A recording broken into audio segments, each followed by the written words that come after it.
You don't belong in first class, she screamed, not knowing he'd just bought the airline. The morning sun cast long shadows through Terminal B at Hartsfield-Jackson Atlanta International Airport as Marcus Thompson approached Gate A12. At 52, his salt and pepper beard was meticulously groomed, his navy polo shirt crisp but unremarkable. No logos, no flash, just a simple gold watch that had belonged to his father, a janitor who'd cleaned these very terminals 40 years ago. Marcus smiled at the memory, adjusting his carry-on. In 12 hours, everything would change. But first, he had to survive this flight. If you believe in justice and equality, share this story. Subscribe for more powerful narratives about overcoming discrimination and creating real change. What would you do in Marcus's situation? Comment below. The morning sun cast long shadows through Terminal B at Hartsfield-Jackson Atlanta International Airport as Marcus Thompson approached Gate A12. At 52, his salt and pepper beard was meticulously groomed, his navy polo shirt crisp but unremarkable. No logos, no flash. Just a simple gold watch that had belonged to his father, a janitor who'd cleaned these very terminals 40 years ago. Marcus smiled at the memory, adjusting his carry-on. In 12 hours, everything would change. But first, he had to survive this flight. The gate agent, a young woman named Brittany with perfectly styled auburn hair, barely glanced up as she scanned his boarding pass. "Have a nice flight, Mr. Thompson," she said automatically, her smile professional but distant. Marcus nodded, accustomed to the subtle shift in energy when people saw him. Not quite suspicion, not quite surprise, but something in between. The burden of being unexpected in certain spaces. First-class boarding had already begun. Marcus joined the short line, noting the usual cast of characters. Business suits, checking phones, a mother wrestling with a designer diaper bag.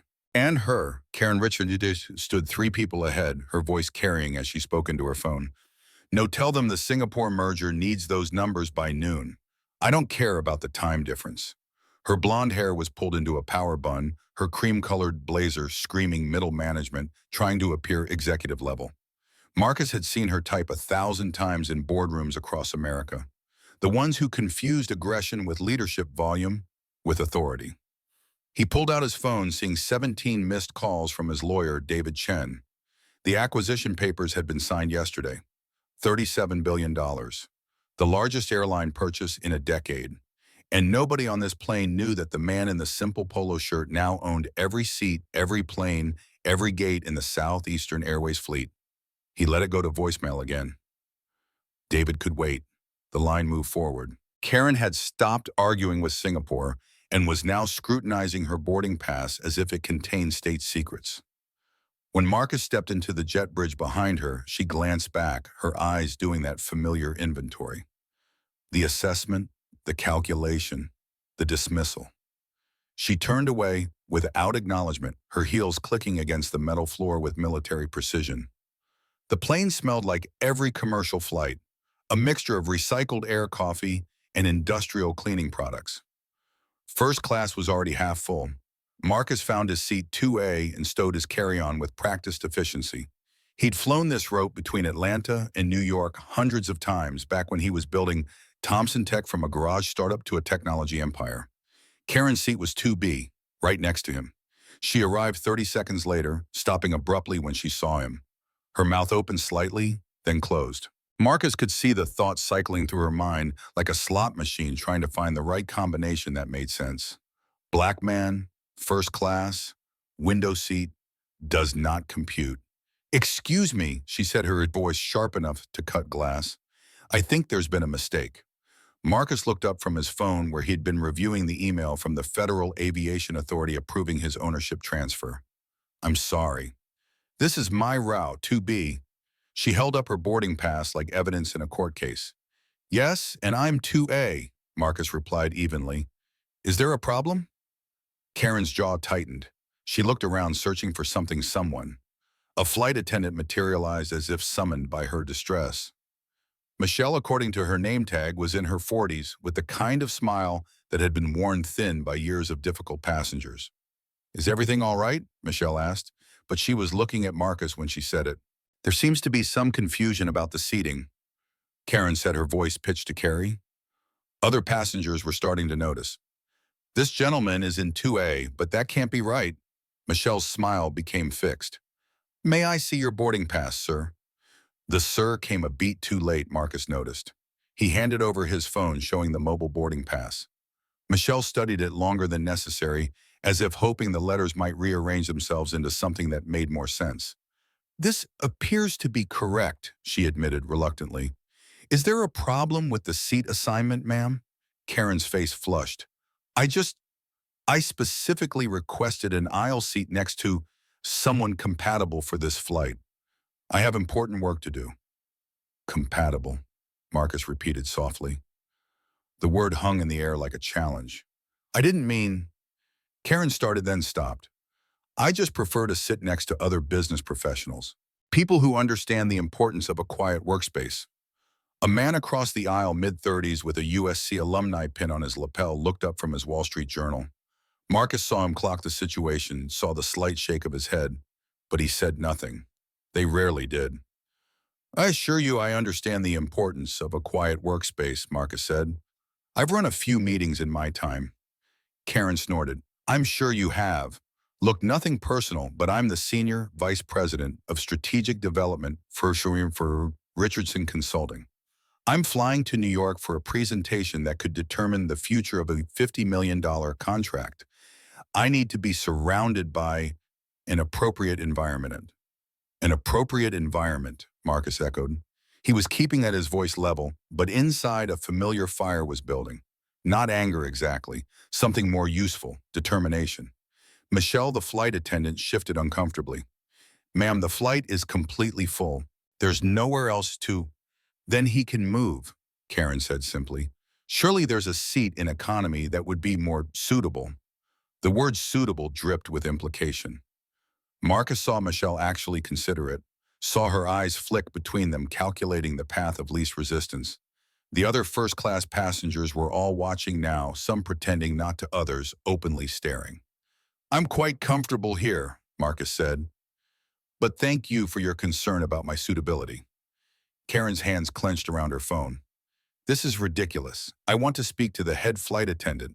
Now. Michelle nodded quickly, grateful for an excuse to leave.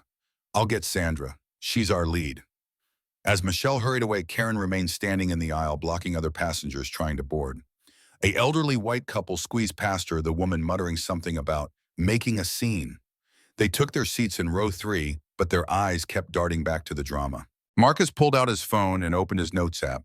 He began typing, Acquisition Day 1 observations.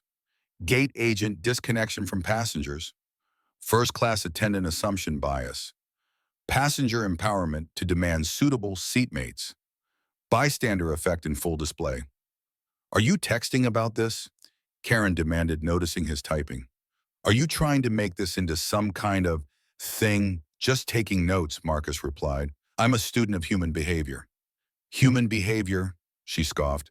Let me tell you about human behavior. I've worked 20 years to be able to afford first class. 20 years of 16-hour days, missed birthdays, sacrificed weekends. I've earned the right to be comfortable. I'm sure you have, Marcus agreed, though comfort seems to mean different things to different people. Before Karen could respond, Sandra arrived. She was older, maybe 60, with silver hair, and the kind of authoritative presence that came from decades of handling difficult situations at 30,000 feet. But even she did a subtle double take seeing Marcus in 2A. I understand there's some concern about seating arrangements, Sandra said carefully. Karen launched into her complaint with the efficiency of someone used to being heard. Marcus let her talk, watching Sandra's face.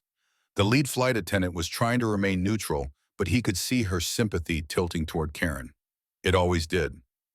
Mr. Thompson, Sandra said when Karen finally paused for breath, would you be willing to consider moving to another seat as a courtesy? A courtesy to whom? Marcus asked. Sandra blinked. To ensure all our passengers are comfortable. Am I making anyone uncomfortable simply by sitting in the seat I paid for? The USC alumni man across the aisle shifted in his seat. A black woman in 3C who'd been watching silently made a small sound of approval, but still nobody spoke up. Karen seized on Sandra's hesitation. Look, I don't want to make this bigger than it needs to be, but I have friends on the board of Southeastern Airways. One phone call, and Marcus almost smiled. If only she knew she was threatening to call his employees. That won't be necessary, Sandra said quickly. Mr. Thompson, we could offer you a full refund and a voucher for a future flight if you'd be willing to take a later departure. You want to remove me from the flight? Marcus kept his voice absolutely calm. Not remove, Sandra corrected. Accommodate. We want all our passengers to have the best possible experience. I see. And my experience is less important than Ms. Richardson, Karen supplied. Karen Richardson. And it's not about importance. It's about fit. You have to understand first class has certain expectations. Marcus stood slowly. At 6'2", he towered over both women. He saw Karen take an involuntary step back, saw Sandra's hand move slightly as if ready to signal for help. I've been flying first class since before you earned your wings, Sandra, Marcus said quietly. My first upgrade was in 1994. I was 23, had just sold my first company. The flight attendant asked me 4 times if I was in the right cabin. The passenger next to me requested a different seat because he didn't feel safe. The captain himself came out to verify my ticket was real. He paused, letting the words sink in. That was 30 years ago, and here we are having the exact same conversation. So no, I won't be moving. I won't be taking a later flight. I'm going to sit in the seat I purchased, read my book, and fly to New York, just like everybody else. He sat back down. Karen's face had gone from red to white and back to red again. You can't just... Ma'am, please take your seat, Sandra said quietly. We need to finish boarding. I'm calling corporate right now, Karen announced, pulling out her phone. This is discrimination. Marcus actually laughed. He couldn't help it. Yes, he agreed. It certainly is. Karen jabbed at her phone screen. Hello, I need to speak to customer relations immediately. I'm on flight 447 and yes, I'll hold. She sat down finally, her body angled away from Marcus as if proximity might contaminate her. The boarding continued around them, passengers flowing past like water around stones. Marcus caught eyes with the black woman in 3C. She gave him the slightest nod, a recognition, a solidarity. His phone buzzed. David Chen again. Marcus declined the call and texted back, "In-flight situation, will call when landed." David's response was immediate. "The announcement is scheduled for 2 p.m. Board wants you there." Marcus typed, "I'll be there, learning a lot about our corporate culture." "What?" "Tell you later." He put his phone in airplane mode and pulled out his book, James Baldwin's The Fire Next Time. He'd read it a dozen times, but it felt appropriate today. Karen was now talking loudly to someone at corporate. "Richardson, Richardson.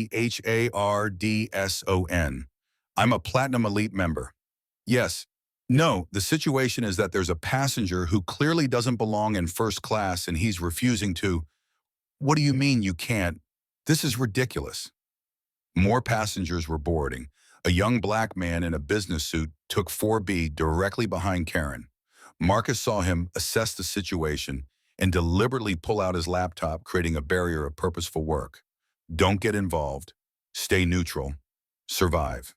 A white woman with a yoga mat took 1B diagonal from Marcus. She looked between him and Karen, seemed about to say something, then thought better of it. She pulled out noise-canceling headphones. The plane was filling up.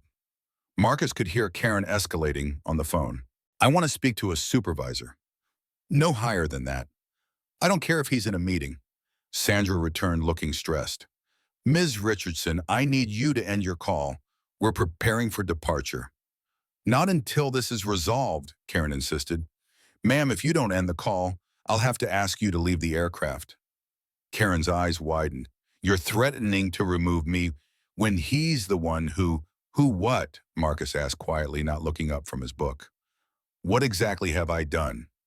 "You know what you've done," Karen hissed. "Please, enlighten me." Karen turned to Sandra. "He's being deliberately provocative. He's trying to cause a scene." "I'm reading James Baldwin," Marcus said, showing the cover. "Is that provocative?" The USC alumni man finally spoke. "Look, everybody, just calm down. It's a 2-hour flight. Can't we all just..." "Stay out of this," Karen snapped at him. He immediately retreated behind his newspaper. Sandra's radio crackled. "Sandra, we need to close the door in 2 minutes." Ms. Richardson, please end your call. Karen stabbed at her phone. I'll be calling back, she told whoever was on the other end. This isn't over. She shoved her phone into her purse with enough force to test the leather's durability. The tension in first class was thick enough to cut. Marcus kept reading, but he was aware of every eye on him, every whispered conversation. A flight attendant's voice came over the intercom. Ladies and gentlemen, we're about to close the aircraft door. Please ensure your seatbelts are fastened and all electronic devices are in airplane mode. Karen buckled her seatbelt with sharp, angry movements. She pulled out her laptop, opening it to create a wall between herself and Marcus. He caught a glimpse of her screen, an email with the subject line, Urgent Discrimination on Flight 447. She was typing furiously, Board of Directors. I am currently experiencing a situation on Flight 447 that exemplifies the declining standards of Southeastern Airways. A passenger who clearly obtained his first-class seat through some error or fraudulent means is refusing to. Marcus stopped reading. It wasn't worth the energy. Instead, he looked out the window at the ground crew preparing for pushback. In a few hours, these would all be his employees, every one of them, and changes were coming. The captain's voice filled the cabin. Good morning, ladies and gentlemen. This is Captain Roberts. We're expecting a smooth flight to New York's LaGuardia Airport. Flight time today is 2 hours and 15 minutes, Marcus smiled. Captain Roberts, he'd reviewed his file yesterday. 22 years with Southeastern perfect safety record, and according to his personnel file, had written 3 separate complaints about discriminatory passenger behavior that had been ignored by management. Yes, changes were definitely coming. The plane pushed back from the gate. Karen continued typing, her fingers punishing the keyboard. The black woman in 3C caught Marcus's eye again. This time she mouthed silently, "Thank you." He nodded slightly and returned to his book. But he wasn't really reading anymore. He was thinking about his father, the janitor who'd cleaned these terminals. The man who'd taught him that dignity wasn't something anyone could take from you. It was something you carried inside, untouchable, unbreakable. One day, son, his father had said, you're going to own places like this, and when you do, you remember where you came from. You remember who they wouldn't let in the door. The plane lifted off Atlanta, shrinking below them. Marcus closed his eyes, feeling the weight of $37 billion of responsibility. He had a company to transform, but first he had to survive this flight. Beside him, Karen pulled out her phone again, apparently forgetting airplane mode. She was texting rapidly. Marcus caught fragments. Unbelievable situation. Clearly doesn't belong. Will be filing formal complaint. Ma'am, you need to put your phone in airplane mode, a passing flight attendant said. Karen glared at her but complied. She returned to her laptop, now working on what appeared to be a PowerPoint presentation. The title slide read, Richardson Consulting Your Partner in Demographic Excellence. Marcus almost laughed again. Demographic excellence. He wondered if she'd see the irony by the end of this flight. The seatbelt sign dinged off. Immediately, Karen unbuckled and stood. I need to use the restroom, she announced, though nobody had asked. As she squeezed past Marcus, making sure not to touch him, her laptop bag swung and hit him in the shoulder. Sorry, she said in a tone that suggested she was anything but. Marcus said nothing. He'd been hit by worse things than laptop bags. As soon as Karen was gone, the USC alumni man leaned across the aisle. Hey man, I'm sorry about all that. She's being ridiculous. But not ridiculous enough for you to say something when it mattered, Marcus observed. The man flushed and retreated back to his newspaper. The young black man in 4B turned around. You handled that with more grace than I would have, he said quietly. I'm James Patterson. Marcus Thompson, and you learned to pick your battles when you have been fighting as long as I have. Still, James said, it shouldn't be like this. It's 2024. Yes, Marcus agreed.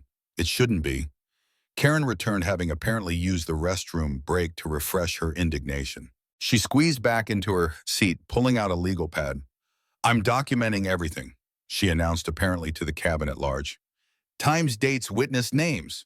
My lawyer will be very interested in this pattern of reverse discrimination. The yoga mat woman in 1B actually turned around. Reverse discrimination. Are you serious right now? Karen's eyes narrowed. I don't believe I was talking to you. Well, I'm talking to you, the woman said. You're harassing this man for existing in a space you think he doesn't deserve. That's not reverse anything. That's just discrimination. How dare you come? Karen started, but the woman had already turned back around, headphones firmly in place. Karen looked around for support, found none, and returned to her furious documentation. Marcus noticed she was now writing hostile passenger in 1B, possible collusion. The flight continued. Drink service began, and Marcus ordered a black coffee. Karen ordered a gin and tonic, then another in rapid succession. The alcohol didn't mellow her. It seemed to sharpen her edges. You know, she said, her voice slightly slurred, I worked my way up from nothing. Nothing. My father was a plumber. I put myself through college through my MBA. Nobody handed me anything. Marcus didn't respond, but she continued anyway. So don't think I'm some kind of privileged. I earned everything I have. Unlike some people who probably got here through quotas or affirmative action or Karen, Marcus turned to look at her directly for the first time since takeoff. I'm going to say this once. You don't know anything about me. Not how I got here, not what I've earned, not what I've built. Your assumptions say everything about you and nothing about me. She blinked momentarily, silenced. Then her face hardened again. Typical, playing the victim. Marcus turned back to his window. Below them, America stretched out in miniature. All those cities, all those airports, all soon to be under his leadership. His phone, still in airplane mode, showed 17 more missed calls from David. The board was probably getting nervous. The biggest acquisition in airline history and their new owner was radio silent. Let them wait. This was more important. Ladies and gentlemen, the captain's voice interrupted, we're beginning our initial descent into the New York area. We should be on the ground in about 40 minutes. Karen was now on her third gin and tonic. Her typing had become erratic, her complaints more grandiose. She'd moved from documenting the incident to planning her media strategy. CNN would love this, she muttered. Successful businesswoman discriminated against for being white. It's the story of our times. James in 4B caught Marcus's eye and rolled his eyes. Marcus had to suppress a smile. The descent was bumpy, turbulence over New Jersey, the captain explained. Karen gripped her armrest, her knuckles white. For a moment, she seemed to forget her crusade. I hate turbulence, she said possibly to herself. It'll pass, Marcus said quietly. She looked at him, surprised by the kindness. For a second, he saw something human flicker in her eyes. Then the plane steadied and her armor snapped back into place. I wasn't talking to you. The plane continued its descent. The New York skyline appeared in the distance. Marcus could see LaGuardia ahead, could see the Southeastern Airways hangar, where in less than 2 hours he'd be announced as the new owner. Karen was gathering her things, preparing for landing. Her phone was already out, ready to reconnect with the world and share her ordeal.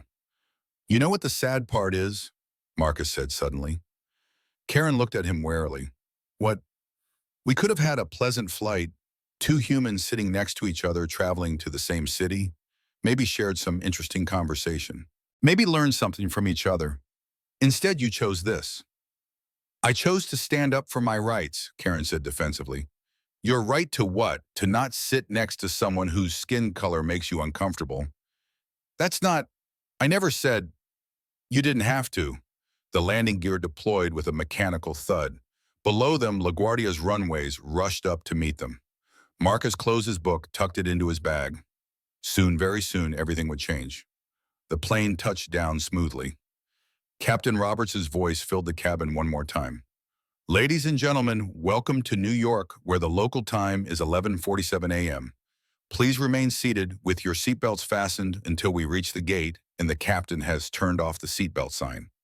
Karen already had her phone out, powering it on despite the announcement. It immediately buzzed with messages. She smiled triumphantly. My lawyer's already on it, she announced. Southeastern is going to regret this day. Marcus pulled out his own phone, finally taking it off airplane mode. 53 missed calls from David, 18 from the board chair, 27 text messages.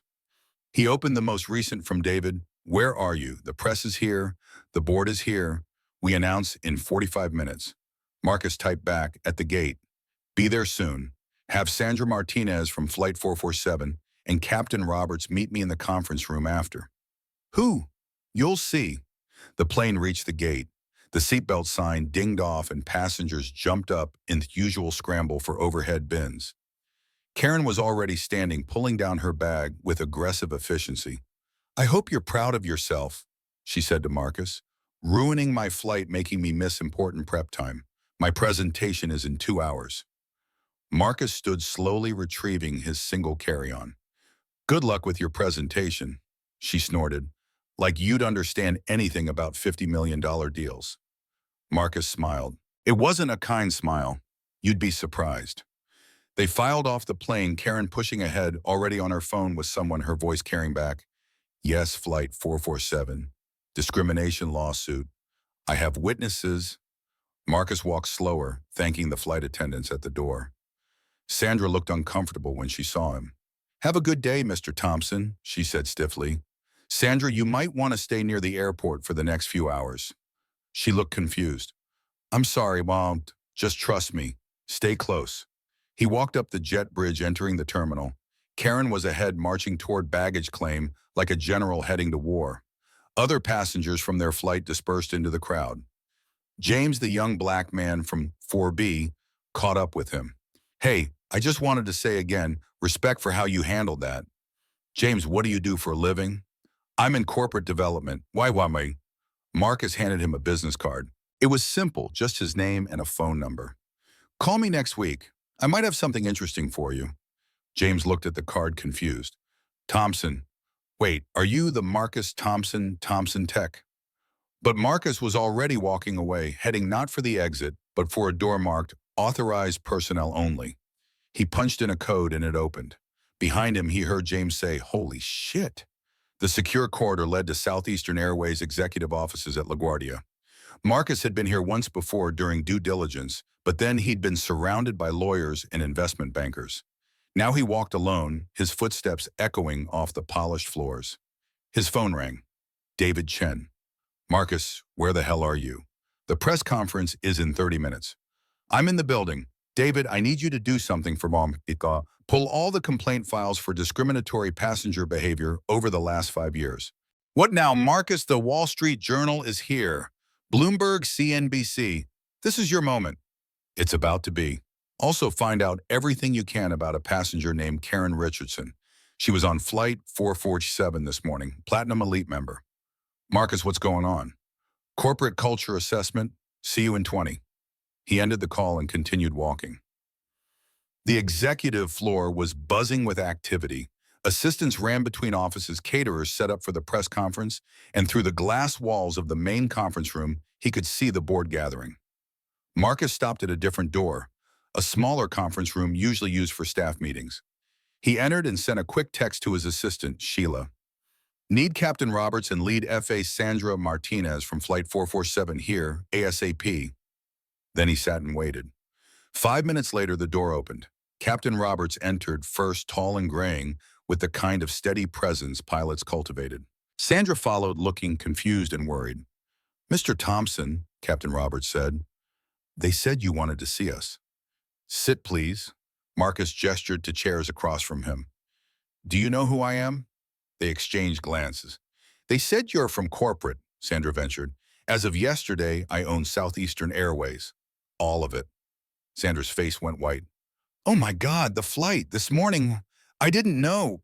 I would never have—" "That's exactly the problem," Marcus interrupted. "You would never have treated me that way if you'd known who I was. But you did treat me that way when you thought I was just another black passenger." Captain Roberts leaned forward. "What happened?" Marcus looked at Sandra. "Do you want to tell him, or should I?" Sandra's hands twisted in her lap. "There was a situation. A passenger complained about Mr. Thompson's presence in first class. I suggested he might want to move." "You tried to remove him from first class." Roberts's voice was sharp. "I was trying to de-escalate," Sandra protested. "The other passenger was getting agitated." "The other passenger was being racist," Marcus said flatly. "And instead of addressing that, you enabled it, you validated it, you chose her comfort over my dignity." "I've been doing this job for 15 years, Sandra said, tears forming. I'm not racist." "I'm sure you don't think you are," Marcus agreed. "But when push came to shove, whose side did you take, the white woman making a scene or the black man sitting quietly in his paid seat. Captain Roberts spoke up. Mr. Thompson, I've filed 3 complaints about this kind of thing. Passengers treating our crew badly, treating other passengers badly based on race. Nothing ever happens. I know, I've read your reports. Marcus pulled out his phone. In fact, I've read all 847 complaints filed over the last 5 years about discriminatory behavior on Southeastern flights. Do you know how many resulted in any action? Both shook their heads. 12 out of 847, and those 12 all cases where the victim was either famous as connected or sued. The rest were buried. The door burst open. David Chen rushed in, slightly out of breath. Marcus, they're waiting. The board is... Who are these people? The beginning of the solution, Marcus said. David, meet Captain Roberts and Sandra Martinez. They're going to help us restructure our entire approach to discrimination on Southeastern flights. What, Marcus? The press conference can wait 5 more minutes. Marcus turned back to Sandra. I'm not going to fire you, but you are going to be part of fixing this. Starting tomorrow, you're being reassigned to help develop our new anti-discrimination training program, mandatory for all flight staff. Sandra blinked. What? You're going to help teach our people how to recognize their biases and interrupt them, how to protect passengers from discrimination instead of enabling it. And me, Captain Roberts asked. You're being promoted, Vice President of Passenger Dignity. Yes, that's a new position. Your job is to ensure that every complaint is investigated, every incident is addressed, and every passenger, regardless of race, religion, or any other factor, is treated with respect. David's phone buzzed. Marcus, they were actually starting to panic. The journal is threatening to leave. Marcus stood. Then let's not keep them waiting. He looked at Sandra and Roberts. Come with me, both of you, to the press conference. Sandra looked terrified, to the beginning of something better. They walked together through the executive floor, heads turned, whispers followed. Who were these people with the new owner? The main conference room was packed. Cameras, lights, reporters with notebooks and recorders. The board sat at a long table at the front. Harold Morrison, the board chair, stood when he saw Marcus. Thank God. We were starting to think you'd gotten cold feet. Just the opposite, Marcus said. He walked to the podium, Sandra and Roberts flanking him. The room fell silent. Good afternoon, I'm Marcus Thompson, and as of yesterday, I'm the owner and CEO of Southeastern Airways. Cameras clicked. Reporters leaned forward. Before we discuss the future of this airline, I want to tell you about my flight this morning. David's face showed panic. This wasn't the prepared speech. I flew first class from Atlanta to New York, seat 2A, and a passenger demanded I be removed from first class because she didn't think I belonged there. The flight crew considered accommodating her request. The room was dead silent now. This wasn't unusual. In fact, according to our records, similar incidents happen on Southeastern flights approximately 3 times per day. That's over 1,000 incidents per year of passengers being harassed, humiliated, or discriminated against while using our services. A reporter raised her hand. Mr. Thompson, are you saying Southeastern has a discrimination problem? I'm saying Southeastern has a discrimination crisis, and it ends today. Marcus pulled out his phone. This morning, that passenger, Karen Richardson, sent emails to our board, posted on social media, and called our corporate offices to complain about my presence in first class. She threatened lawsuits. She claimed she was being discriminated against because I, a black man, was allowed to sit in the seat I paid for. He looked directly at the cameras. Ms. Richardson, if you're watching, you should know your complaint has been received by the owner. Personally. Mendeled another reporter, what are you going to do about it? Everything. Marcus gestured to Sandra and Roberts. These are the first members of our new Passenger Dignity Initiative. Captain Roberts, who has been fighting this fight alone for years, will lead it. Sandra Martinez, who this morning showed me exactly how our unconscious biases affect our service, will help train our entire staff. Sandra stepped forward, her voice shaky but determined. I made a mistake this morning. I chose the path of least resistance instead of the path of what's right. Mr. Thompson has given me the opportunity to ensure no other flight attendant makes that same mistake. A CNN reporter called out, Mr. Thompson, this is a bold stance. Are you concerned about backlash from customers who might not appreciate this direction? Marcus smiled. You mean customers like Karen Richardson? Let me be clear. Southeastern Airways will no longer be a safe space for discrimination. If you can't sit next to someone of a different race without making a scene fly with someone else. The board members were shifting uncomfortably. Harold Morrison stood. Perhaps we should move on to the financial projections. In a moment, Marcus said, but first I want to address something. Ms. Richardson is probably watching this. She's probably contacting her lawyer right now preparing her discrimination lawsuit. So let me save everyone some time. He pulled out a tablet, swiped to a document. This is the security footage from Flight 447 this morning. It shows Ms. Richardson demanding my removal, calling me unsuitable for first class, and yes, it captures the moment when our flight crew tried to accommodate her bigotry. The room exploded with questions. Marcus raised his hand for silence. But more importantly, this is just one incident of thousands. So here's what we're doing. Effective immediately 1. Any passenger who harasses another passenger based on race, religion, sexual orientation, or any other protected characteristic will be permanently banned from Southeastern Airways. 2. Any employee who enables such discrimination will be retrained or terminated. 3. We're establishing a passenger advocate on every flight, a crew member specifically trained to intervene in discrimination situations. 4. We're creating a real-time reporting system. Passengers who experience discrimination can report it immediately and it will be investigated within 24 hours. 5. We're partnering with the NAACP, the Anti-Defamation League, and other civil rights organizations to audit our practices and hold us accountable. David had given up trying to get Marcus back on script. He was texting furiously, probably doing damage control with investors. Mr. Thompson, a Bloomberg reporter, asked, "This is unprecedented for an airline. The financial implications? The financial implications of doing the right thing are always better than the cost of maintaining injustice," Marcus replied. "But if you need numbers, we lose an estimated $100 million annually from passengers who choose other airlines because of discrimination they've experienced or witnessed on our flights. We're going to win them back." His phone buzzed. A text from Sheila. "Karen Richardson is here. She's demanding to speak to the CEO." Marcus almost laughed. "Ladies and gentlemen, if you'll excuse me for just one moment. It seems we have a visitor." He whispered to David, "Bring her in." What Marcus know? Trust me. 2 minutes later, the conference room doors opened. Karen Richardson stormed in still in her cream blazer from the flight, her face flushed with anger and afternoon gin. "I demand to know which one of you is the CEO," she announced to the room. The reporters turned their cameras toward her, sensing drama.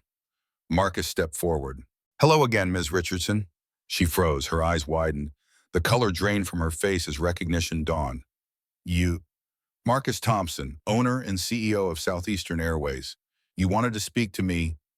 Karen's mouth opened and closed like a fish gasping for air. The cameras captured every second. You, this morning." "Yes, this morning. When you tried to have me removed from first class. When you called me unsuitable. When you said I didn't belong." "I didn't know." "Exactly.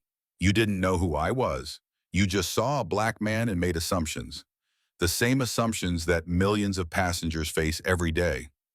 Karen looked around the room, seeing the cameras, the reporters scribbling notes, the board members watching in fascination and horror. "This is a setup," she said weakly. "You trapped me." "No, Ms. Richardson. I simply existed in a space you thought was yours alone. Your reaction to that existence is why we're here." A reporter called out, "Ms. Richardson, do you have any comment on the incident this morning?" Karen turned toward the voice, then back to Marcus.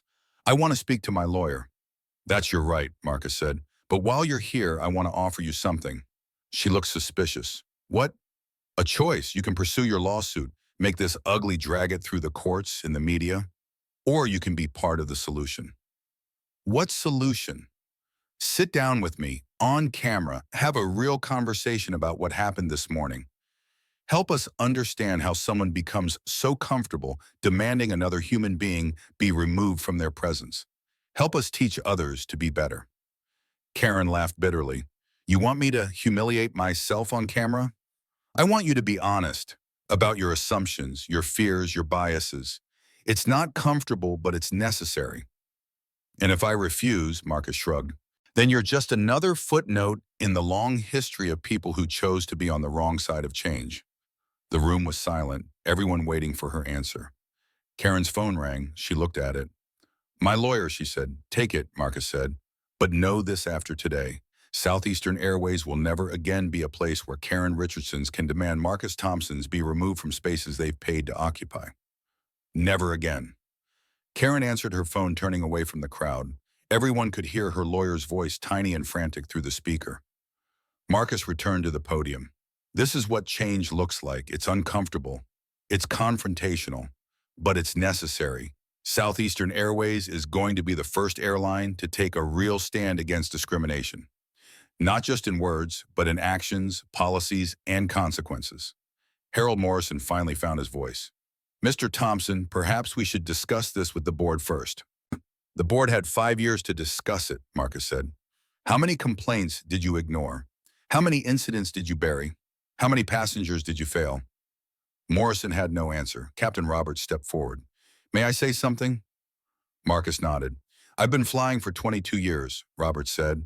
I've seen passengers, humiliated crew members harassed, and dignity stripped away at 30,000 feet. I've written reports that disappeared into corporate black holes. Today, for the first time, I have hope that things can actually change. Karen had finished her call. She stood at the back of the room, isolated, watching. Ms. Richardson, Marcus called out, have you made your decision? Every camera turned to her. She looked around the room, at the reporters, the board members, at Sandra and Roberts, and finally at Marcus. I need time to think, she said quietly. Fair enough. You know how to reach me. You have my seat number. A few reporters chuckled. Karen fled the room. Marcus turned back to the assembled press. Any other questions? The questions came in a flood. How will this affect stock prices? What about pushback from conservative customers? Is this just performative activism? What specific metrics will you use to measure success? Marcus answered them all calmly, thoroughly, but his mind kept drifting back to that moment on the plane when Sandra had asked him to move as a courtesy. The small surrenders we make to keep the peace, the dignity we sacrifice for the comfort of others. Never again. An hour later, the press conference ended. The reporters filed out, already writing their headlines. Airline CEO takes stand against discrimination. Billionaire's airplane justice. The flight that changed everything. David approached him. You know this is going to cost us millions in the short term and make us billions in the long term, Marcus replied. When we become known as the airline that actually gives a damn about all its passengers. The board is furious. The board can be replaced. Sandra approached hesitantly. Mr. Thompson, I wanted to apologize again and to thank you for the second chance. Don't thank me. Earn it. Make sure no other passenger goes through what I went through today. I will. I promise. Captain Roberts shook his hand. This is really happening, the changes. It's really happening. I want a comprehensive plan on my desk by Monday. Every policy, every training module, every accountability measure. You'll have it. As they left, Marcus's phone rang. Unknown number. Marcus Thompson. Mr. Thompson, this is James Patterson from the flight. James, I was hoping you'd call. I just saw the press conference. Is that job offer still open? Marcus smiled. Can you be here Monday? I can be there tomorrow. Then tomorrow it is. We have an airline to transform. After ending the call, Marcus walked to the window overlooking the tarmac. Southeastern planes sat at various gates, their red and blue livery bright in the afternoon sun. Each one would carry thousands of passengers today. Each passenger deserving of dignity, respect, basic human decency. His phone buzzed with a text from an unknown number. This is Karen Richardson. I'll do it, the conversation, but I have conditions. Marcus typed back, I'm listening. I want immunity from any lawsuits, and I want to know this isn't just about humiliating me. It's not about humiliation. It's about humanization. Your immunity depends on your honesty. A long pause, then, when, tomorrow, 2 p.m., our studios. Fine. Marcus pocketed his phone. Tomorrow would be interesting. But today was already legendary. The next afternoon, Marcus sat in Southeastern Airways' newly constructed media studio at JFK. They'd built it for corporate communications, but it had never been used for anything like this. Karen Richardson sat across from him, her armor of yesterday replaced with subdued gray. No power suit, no perfect hair. She looked like she hadn't slept. Between them sat Dr. Beverly Adams, a renowned psychologist and expert on implicit bias. Marcus had insisted on a moderator to keep the conversation productive. "We're going live in 2 minutes," the producer said. Karen's hands shook slightly. "I still can't believe I'm doing this." "You can leave any time," Marcus said. "This isn't a hostage situation." "Isn't it, though?" She laughed bitterly. "My career is over either way." "Your career at Richardson Consulting, maybe. But not your life, not your ability to grow." Dr. Adams leaned forward. "Before we start, I want both of you to remember this isn't about winning or losing. It's about understanding." The producer counted down. "We're live in 5, 4, 3. A red light turned on. Dr. Adams smiled at the camera. "Good afternoon, I'm Dr. Beverly Adams, and today we're witnessing an unprecedented conversation. Yesterday, an incident on Southeastern Airways Flight 447 sparked national attention. Karen Richardson, a business consultant, demanded that Marcus Thompson, who unknown to her was the airline's new owner, be removed from first class. They've agreed to discuss what happened, why it happened, and what we can all learn from it." She turned to Karen. "Let's start with you. Take us back to yesterday morning." Karen swallowed hard. "I was stressed. I had a huge presentation, a make-or-break moment for my company. I got to my seat and saw—" She paused, looking at Marcus. "I saw Mr. Thompson. What was your first thought?" "That there had been a mistake." "Why?" Karen was silent for a long moment. "Because he didn't look like he belonged there." "Can you be more specific?" "He was dressed casually. No suit. No visible signs of—" She trailed off. "Wealth," Dr. Adams supplied. "Success," Karen corrected, then caught herself. "I mean the kind of success I associate with white people," Marcus said quietly. Karen flinched but nodded. "Yes." Dr. Adams turned to Marcus. "What were you thinking when she first objected to your presence?" "Here we go again," Marcus said simply. "It wasn't my first time. It won't be my last. But something was different this time. This time I owned the plane." He looked directly at the camera. "But that shouldn't matter. Whether I'm a billionaire or a teacher or unemployed, I had a right to that seat. My humanity doesn't increase with my net worth." "Karen," Dr. Adams said, "when my security was called, what were you hoping would happen?" Karen's face reddened. "I wanted him moved. I wanted my comfort prioritized." "Your comfort." "My safety." "Did you actually feel unsafe?" A long pause. "Wow. No, I felt challenged. His presence challenged my worldview, my sense of how things should be." Marcus leaned forward. "How should things be, Karen?" She met his eyes. "Ordered, predictable, with people staying in their lanes.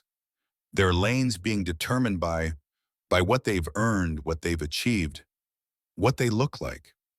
Karen nodded, tears forming. "I've been thinking about it all night. Every time I've clutched my purse tighter in an elevator. Every time I've assumed someone was the help. Every time I've been surprised when a black doctor walked in." "Those are learned behaviors," Dr. Adams said gently. "The question is, what do we do once we recognize them?" "I don't know," Karen admitted. "I've built my whole life on certain assumptions. My business model is literally about demographic excellence, which I'm realizing is just a fancy way of saying segregation." Marcus pulled out a folder. "I had my team pull your company's client list. 92% white-owned businesses. Your employee demographics, 87% white. Your leadership team, 100% white. Those are just the qualified candidates who applied." "Really? Wow," Marcus challenged. "Or are those the candidates who fit your image of success?" Karen was crying now. "I don't know how to fix this. I don't know how to fix me." "Start by listening," Marcus said. "Start by stepping back. Start by questioning every assumption." Dr. Adams intervened. "Marcus, let's talk about your response. You could have had her arrested, sued, destroyed her publicly. Why this?" "Because Karen Richardson isn't the problem. She's a symptom. There are millions of Karens comfortable in their bubbles, never questioned, never challenged. Destroying her changes nothing. But maybe converting her changes something. Converting sounds religious, Karen said. It is in a way. Converting from the religion of supremacy to the reality of equality. The producer signaled, viral moment. The conversation was being shared thousands of times per minute. Dr. Adams continued, Karen, tell us about your father, the plumber. Karen wiped her eyes. He worked so hard, came home covered in shit, literally. He'd wash up in the garage before coming inside. He was so proud when I got my MBA, said I'd never have to get my hands dirty. And somewhere along the way, Marcus said not unkindly, you started believing that made you better than him. Yes, Karen whispered. God, yes. I became everything he fought against. The people who looked down on him, who made him use separate entrances, who treated him like he was less than. Yesterday you became those people. I became worse because I should have known better. They sat in silence for a moment. Dr. Adams asked, what happens now? Marcus stood, walked to a screen on the wall. Let me show you something. The screen lit up with data. Since yesterday's press conference, Southeastern Airways has received over 3,000 complaints about discrimination on our flights. 3,000 in one day. These are people who never reported before because they knew nothing would happen. He clicked to another slide. But we've also received 17,000 messages of support.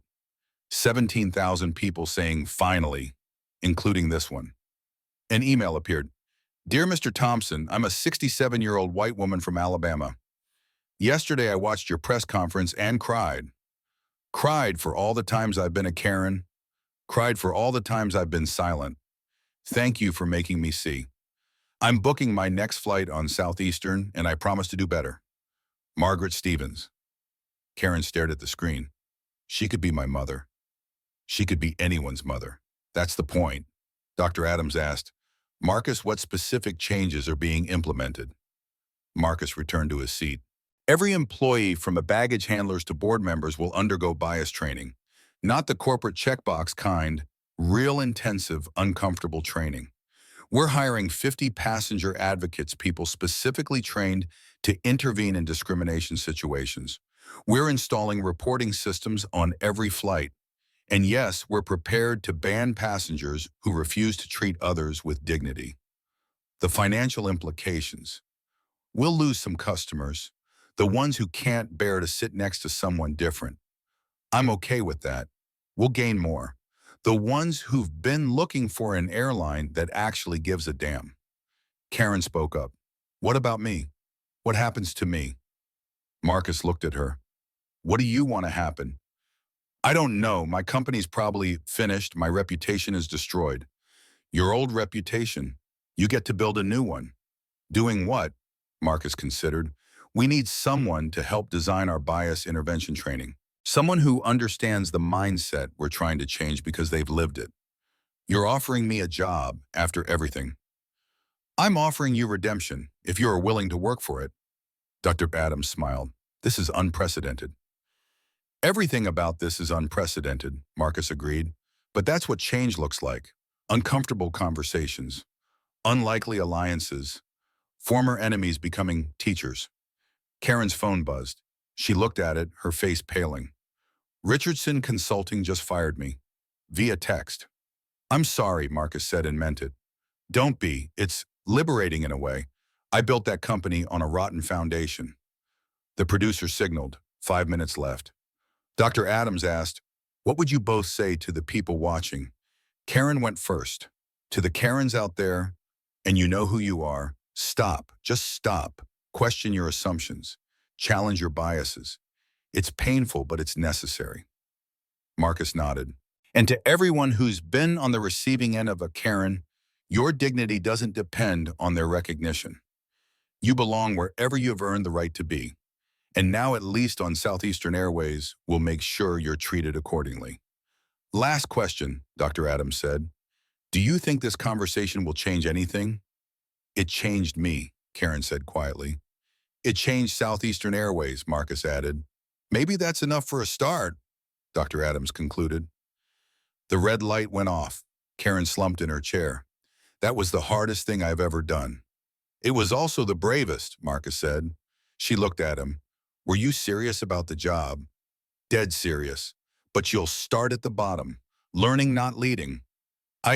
Okay. Yes, I'll do it. They shook hands. The woman who tried to have him removed from a plane was now his employee. The irony wasn't lost on either of them. Marcus's phone buzzed. David Chen, check the news. He turned on CNN. The breaking news banner read, 3 major airlines announced discrimination policies following Southeastern Initiative. The anchor was saying, in an unprecedented move, United, Delta, and American Airlines have all announced new anti-discrimination policies, apparently prompted by yesterday's dramatic revelation from Southeastern Airways CEO Marcus Thompson. Karen watched stunned. It's actually happening. Industry-wide change. From one flight, Marcus said, from one moment when you decided I didn't belong. I'm so sorry. Don't be sorry. Be better. 6 months later, Marcus stood before a packed auditorium at Southeastern's annual shareholders meeting. The stock price had initially dropped 12% after his announcement. Now it was up 37%. Ladies and gentlemen, he began, 6 months ago, a passenger tried to have me removed from first class for the crime of existing while black. Today, that passenger is one of our most effective bias intervention trainers. The camera panned to Karen sitting in the front row in a Southeastern Airways uniform. She nodded, accepting the strange applause for her transformation. We've banned 117 passengers for discriminatory behavior. We've lost some customers who said we've gone too woke, but we've gained millions more who were waiting for an airline that treats every passenger with dignity. He clicked to a slide showing customer satisfaction scores, highest in the industry. But more importantly, we've received this. A video played, a young black girl, maybe 8, sitting in first class beaming. My daddy says I can sit here because Mr. Thompson says everyone belongs everywhere. Thank you, Mr. Thompson. The audience erupted in applause. Marcus waited for it to die down. That's why we do this, so that little girl never has to prove she belongs, never has to justify her presence, never has to make herself smaller for someone else's comfort. He looked at Karen. Sometimes the worst moments lead to the best outcomes. Sometimes the people who hurt us become the people who help us heal. Sometimes a simple flight changes everything. Captain Roberts, now VP of Passenger Dignity, stood up. Mr. Thompson, I have an announcement. The Flight Attendants Union has voted unanimous support for making Southeastern's anti-discrimination policies the industry standard. More applause. Sandra Martinez, head of bias intervention training, stood next. And our first class of passenger advocates graduated yesterday, 50 people ready to ensure every flight is a safe space for every passenger. Marcus smiled. Any questions? A reporter raised her hand. Mr. Thompson, Karen Richardson, do you ever regret what happened on Flight 447? Marcus and Karen exchanged glances. I regret how it started, Karen said, but not how it ended. I regret that it was necessary, Marcus added, but not that it happened. What's next? Another reporter asked. Marcus grinned. Hotels. I'm buying a chain next month. Apparently they have some issues with who belongs in their lobbies. Laughter filled the room. As the meeting ended, Marcus found himself back at LaGuardia waiting for a flight. Not his airline this time. He was checking out the competition. A young black man in a hoodie was being questioned by gate agents about his first-class ticket. Marcus could hear the familiar suspicion in their voices, see the familiar humiliation in his posture. Marcus walked over. Is there a problem? The agent looked up. Sir, this doesn't concern. Actually, it does. Marcus pulled out his phone, started recording. This young man has a valid ticket, correct? Yes, but what? He doesn't look like your typical first-class passenger. The agent's face went pale. Are you Marcus Thompson? I am. And you're about to be famous for all the wrong reasons unless you apologize to this young man and let him board. The agent stammered an apology. The young man boarded, but not before shaking Marcus's hand. Thank you, Mr. Thompson. I saw your interview. You give us hope. Don't hope, Marcus said. Demand better. As he walked back to his seat, his phone rang. Karen Richardson. Marcus, we have a situation. American Airlines just called. They want me to train their staff. Go. really to the competition. It's not a competition when it comes to dignity. Go. Spread the gospel. The gospel according to Thompson. The gospel according to humanity. He ended the call and sat back. Through the window, he could see planes taking off, each carrying hundreds of people to thousands of destinations. Each person with a story, a dignity, a right to exist without justification.